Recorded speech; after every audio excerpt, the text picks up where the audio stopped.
배달 음식 용기 편의점 도시락에도 온라인 음식 배달치기가 갖춰지면서 배달 음식 주문도 증가세이다. 그만큼 배달 용기와 일회용 용기의 사용량도 늘고 있다. 대개는 플라스틱 용기 그대로 전자레인지에 넣고 2분가량 데워 먹는다. 용기나 뚜껑의 플라스틱 소재는 대부분 열을 가했을 때 변형을 일으키는 폴리스티렌이다. 편의점 도시락을 통한 환경 호르몬 노출을 최소화하려면 전자레인지를 이용할 때 뚜껑을 제거하고 적정 시간을 넘지 않게 가열한다. 음식점은 고객의 건강을 위해서 용기를 플라스틱 대신에 사기나 유리 제품을 바꿔야 한다. 프라이팬, 냄비, 주걱, 국자, 눌러붙지 않는 테플린 코팅 프라이팬은 1956년 프랑스 회사 테팔에서 개발돼서 전 세계적으로 폭발적인 인기를 끌었다. 2004년에 미국 소비자가 눌러붙지 않는 프라이팬을 판매한 듀 본사에 대해서 집단 소송을 제기했다. 듀 본사 스테인리스 PFOA에 최대한 적게 노출되는 스테인리스 팬을 사용하는 것이 좋다. 주걱 국자도 플라스틱보다 철제 제품을 사용한다. 테플린 코팅 프라이팬이나 냄비에서 PFOA가 검출되자 한동안 자취를 감추었다. 스테인리스 팬에 대한 소비자의 관심이 다시 높아지고 있다. 스테인리스 팬 사용자 카페까지 생겨 사육법 등을 공유하고 있다. 아웃도어 용품은 국내 아웃도어 브랜드 수가 100개가 넘을 정도다. 국제환경단체 그린피스가 2016년 초에 발표한 보고서에 따르면 아웃도어 제품 40개 중에서 환경 호르몬인 PFC가 검출되지 않은 제품은 4개에 불과했다. 자, 이렇게 해서 환경 호르몬 노출이 점유와 감소시킨다 하는 거죠. 선천성 요도 기형인 요도 화혈을 갖고 태어나는 신생아가 최근 호주에서 2배나 늘어났다. 이렇게 해서 연어라든가 닭가슴살, 장조림, 꽁치 등 어린이가 즐겨 먹는 케인 포장 제품 25점을 구입한 뒤 비스페놀 A 함량을 검사했다. 결과로 탄산음료, 주스, 파인애플, 통조림 등 4종을 제외한 나머지 21종에서 비스페놀 A가 각 제품 킬로그램당 5.9에서 290mg이 검출되었다. 미량이지만 지속적인 모니터링 등이 주의로 필요한다고 진단됐다. 연구를 통해서 9에서 11세 어린이가 국내 유통 케인 제품을 매일 한 개씩 섭취한다고 할 때, 자, 이런 문제가 있다. 일회용 종이컵은 2014년 기준으로 국내 커피 전문점에서 나온 일회용 종이컵은 2억 개가 넘는다. 종이컵 내부는 수분이 젖은 것을 방지하기 위해서 폴리에틸렌으로 코팅 처리하는데, 여기에서도 7곳의 일회용 종이컵에서 환경 호르몬인 PFOA가 검출되었다고 발표했다. 일반적으로 PFOA는 제품에 첨가물로 넣은 것이나 제품에서 비의도적으로 물순물로 나오는 것 등 2가지 경로를 통해서 노출된다. 국내에서는 PFOA에 더 이상 첨가물을 사용할 수 없게 되어 있다. 비의도적으로 물순물로 PFOA가 생성되는 제품은 아직 파악되지 않고 있다. 종이컵 105도 이하에서는 대체로는 안전하다. 그렇군요. 스테인을 환경 호르몬으로 보기가 힘들다는 전문가도 있다. 2017년 3월 스위스 정부 검사한 생리대에서는 호르말데히드, 프탈레이트, 살충제 성분 등 화학물질이 검출되지 않았다. 극미량의 다이옥신, 방향적 탄화수소 등이 나왔지만 식품에 허용되는 농도 정도여서 생리대를 사용하는 여성의 건강에 큰 위협은 되지 않은 것으로 평가되었다. 2014년 일본에서는 생리대 7종에서 각종 화학물질 중에서 독성이 가장 크다고 알려진 다이옥신이 검출이 되어졌다. 일회용 생리대의 불안감을 느낀 여성 가운데 일부는 면 생리대를 사용하고 있다. 번거롭고 세탁하는 과정에서 또 다른 문제가 캔 통조림. 전 세계적으로 1인 가구가 늘면서 유통기간이 길고 조리가 편리한 캔 제품 판매가 증가하고 있는데 코팅제에서 비스페놀 A가 많이 나타난다. 환경 호르몬 배출과 노출은 토양에서 잔류하기도 하고 음식물로 대기 중에서 또 야생 동물의 물질 통해서 또 다양하게 물질을 통해서 이렇게 음식으로 그렇다. 향초 캔들 2014년부터 힐링 바람을 타고 향초를 찾는 사람이 크게 늘고 있다. 오프라인 캔들 매장도 우주선처럼 생겼다. 국내 이미 200여 종의 향초가 수입 판매되고 있는데 2014년 미국 과학 저널에 따르면 향초를 사용할 때 포르말데히드, 벤젠, 화합물, 나프탈렌 등 발암물질이 배출된다. 이런 물질은 향초의 연소 중에 주로 배출되지만은 연수가 끝난 후에도 최대 16시간까지 실내에 남아있다. 특히 저가 향초에는 공업용 화학물질이 다량 함유되어 있다.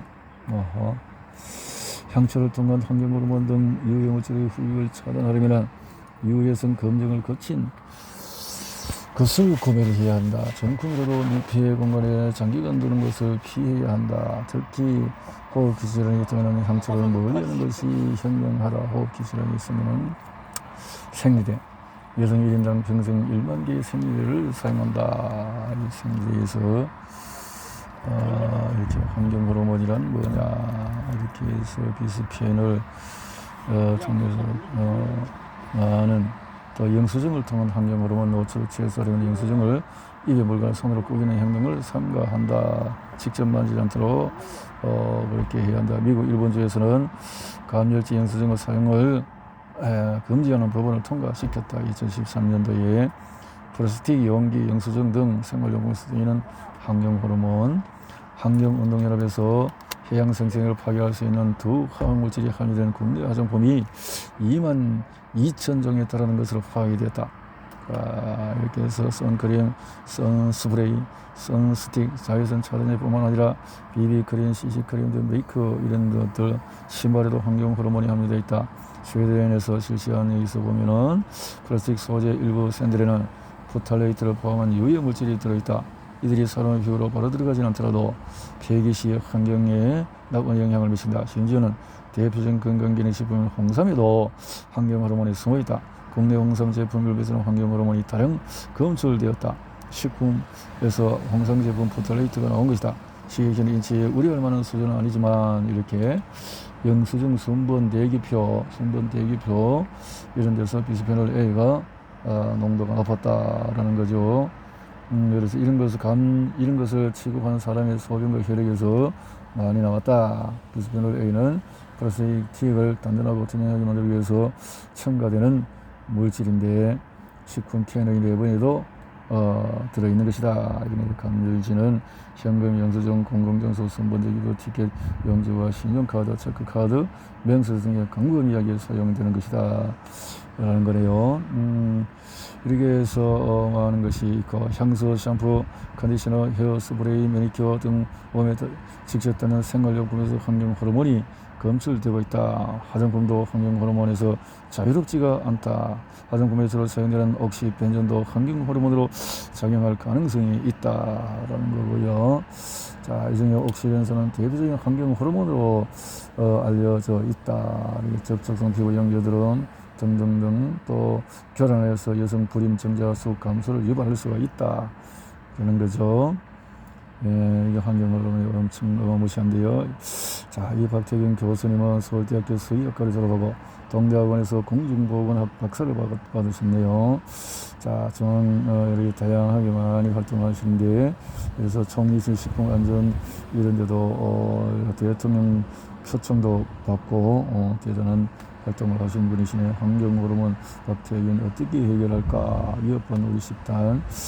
자, 이렇게 해서 PPC, PFC 이런 것들이 너무 환경호르몬이 함유된 것들, 포탈레이터 이런 것들, 자, 문제가 많은 것들, 특히 또 요즘 식품에서 납이 검출되는 뉴스가 잊을만하게 나온다. 그리고 페인트, 휘발유, 건전지 등에서 또 폐강제에서 나오는 납 등이 또 재배지인 또 토양에서 납이 오염되어 있다면 채소, 과일에 남아서 이것이 또 들어올 수 있다. 그래서 발암성을 유발하는 것이고, 이것은 무기 납은 성인에게 거의 흡수되지 않는 자는 영유아에게는 40% 50% 흡수가 된다. 어린 아이들에게 오히려 이것이 납 중독은 노인과 어린이에게 특히 위험하다. 납은 칼슘과 화학적 비수에서 뼈에 축적이 되고 나이가 드는 뼈에 저장이 돼서 납 중독에서 이게 참 피할 수가 없네요. TABT 규제 또 이런 것 다양한 것이 있고, TBT가 고등 또 복종류의 임포섹스를 일으키는 것으로 밝혀졌다. 임포섹스란 복종류의 암컷의 수컷의 생식기관이 페니스가 생겨나는 현상이다. 임포섹스 현상은 1969년 영국 플레이마우스에서 이렇게 결혼돼서 수컷, 암컷이 이렇게 막 교란해진다는 거죠. 중금속, 납수원, 카드뮴 등 유해 중금속은 환경 오염물질이자 환경 호르몬이다. 중금속을 그래서 유기수 중독 대표 사례가 미나마타병이다. 1953년 일본 미나마타 상류의 아세트 알데히드 합성 공장에서 청매로 사용했던 것이 폐수로 나와가지고 이것이 또 현기적인 조건에서 며칠 수으로 전환된 것이 사고의 원인. 이 사고로 1989년까지 900여 명이 숨졌다. 유기수원에서 엄청난 유기수원은 장관 흡수율이 높다는 거죠. 장관 흡수율이 95%에 달한다. 유기수원은 무기수원은 흡수율이 10%인데요. 수원이 무섭습니다. 카드뮴, 유해 중금속 일종인 카드뮴도 환경 호르몬으로 이렇게 해서 이타이 병이 일어나서 이것이 충격이었다. 카드뮴 중독을 부를 우려가 있는 대표적인 식품은 폐강 주변의 쌀이다.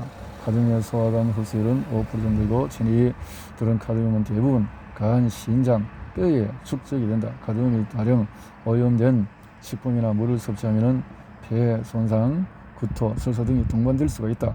흡연을 통해서도 카드뮴에 노출이 된다.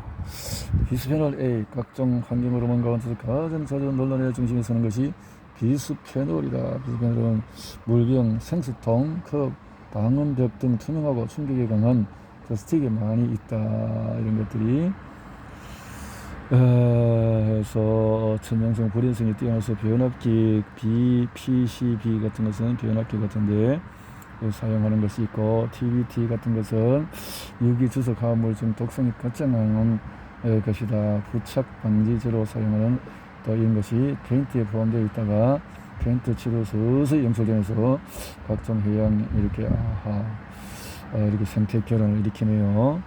다이옥신의 비극은 세베소란 이탈리아의 소도시에서 일어났는데 76년 세베소 주변에서 위치한 농약회사가 사고로 다이옥신 12kg을 누출 사건에 여기서 동물도 죽었지만은 피해 사망도 기형 유발도 없었지만은 이것은 잘 관리가 되었다는 거죠. 염소가 함유돼서 화물 여드름 한때 유센코 여드름이라고 불렀다. 우크라이나에서 유센코 대통령 얼굴이 2004년 선거 도중에 오랜 오렌지꽃처럼 변했기 때문에 건설과 그의 혈중 다이옥신 농도는 정상인의 1000배에 달했다. 다이옥신이 많으니까 그렇게 되는군요. 얼굴이 아무런 다이옥신은 최대한 적게 섭취하는 것이 상책이다. 이런 것들이 너무 특히 국내에서 수입산, 벨기에산, 칠레산, 돼지고기에서 기준치 이상 검출되기도 한다는 건데요. 파르벤 프리 제품의 제조에서는 천연이어서는 안전하다는 논리를 세우지만 천연 안전이라는 공식은 성립되지가 않는다. 이것은 다이옥신은 인류가 만든 최악의 동물로 죽음의 죄로 통한다. 이것을 흡착해내기 위해서는 키토산이 아주 중요하다. 다이옥신 독성이 매우 높기 때문에 이 부분에서 화장품에 자주 포함되는 파라벤은 메틸 파라벤 이런 것들이 어떻게 해서 파라벤 때문에 파라벤과 같은 방부제가 일체 없는 세상은 어떨까? 파라벤은 과일, 채소, 딸기, 치즈, 식초 등 천연재료도 들어있다. 몸속에 들어가면 가스분해를 거쳐서 대사된 후에 소변으로 배설되기 때문에 체내에 잘 쌓이지는 않는데 이것이 그러나 곰팡이 각종 미생물을 죽이는 뛰어난 항균 덕분에 사용하는 것인데 이런 것들이 결국에는 아기의 엉덩이를 닦기 위해서 물티슈로 곰팡이 투성이 될 것인데 이런 것들을 넣어서 보습제로 또 사용을 하는 것이 파라벤이다.